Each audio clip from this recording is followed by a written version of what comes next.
அஸ்ஸலாமு அலைக்கும் வரஹ்மத்துல்லாஹி வபரகாத்துஹு.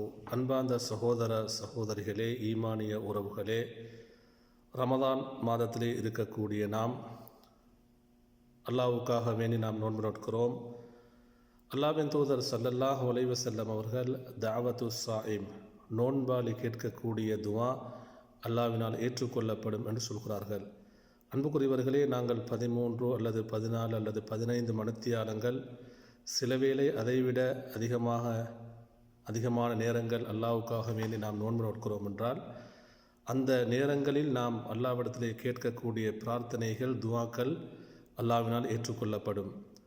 அன்புக்குரியவர்களே, நோன்புடன் இருக்கும் பொழுதும்தான், அதேபோன்று தொழுகையில், சுஜூதுகளில், நோன்பை ஆரம்பிக்கக்கூடிய சஹருடைய நேரத்தில், இன்னும் நாம் இரவு வணக்கங்களிலே ஈடுபடும் பொழுதும், எல்லா சந்தர்ப்பங்களிலும் நமக்காக வேண்டியும் நமது குடும்பத்துக்காக வேண்டியும் அனைத்து முஸ்லீம்களுக்காக வேண்டி நாம் துவா செய்ய வேண்டும்.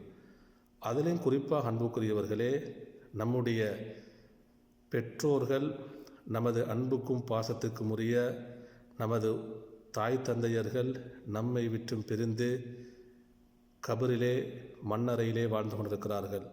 அன்புக்குரியவர்களே, நாம் அதிகமாக நமது தாய் தந்தையருடைய மன்னரை வாழ்க்கைக்காக, மறுமை வாழ்க்கைக்காக நாம் அதிகமாக துவா செய்ய கடமைப்பட்டிருக்கிறோம்.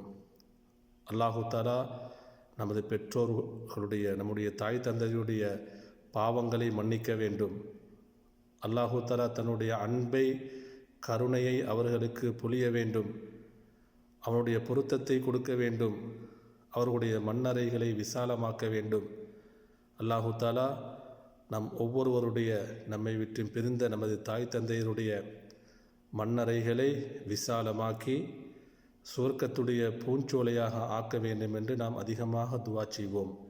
அன்புக்குரியவர்களே, ரமதான் மாதத்தில் குறிப்பாக நாம் நோன்புடன் இருக்கும் பொழுதும், சுஜூதுகளிலும், எல்லா சந்தர்ப்பங்களிலும் நம்மை விட்டு பிரிந்த நமது அன்புக்குரிய, பாசத்துக்குரிய நமது தாய் தந்தையருக்காக நாம் அதிகமாக துவா செய்ய வேண்டும். எல்லா காலங்களிலும் நாம் துவா செய்ய நாம் கடமைப்பட்டிருக்கிறோம். குறிப்பாக இந்த ரமதான் நல்ல காலங்களிலே அதிகமாக நமது பெற்றோருக்காக வேண்டி துவா செய்வோம். அல்லாஹு தஆலா நம் அனைவரையும் கபூல் செய்து கொள்வானாக.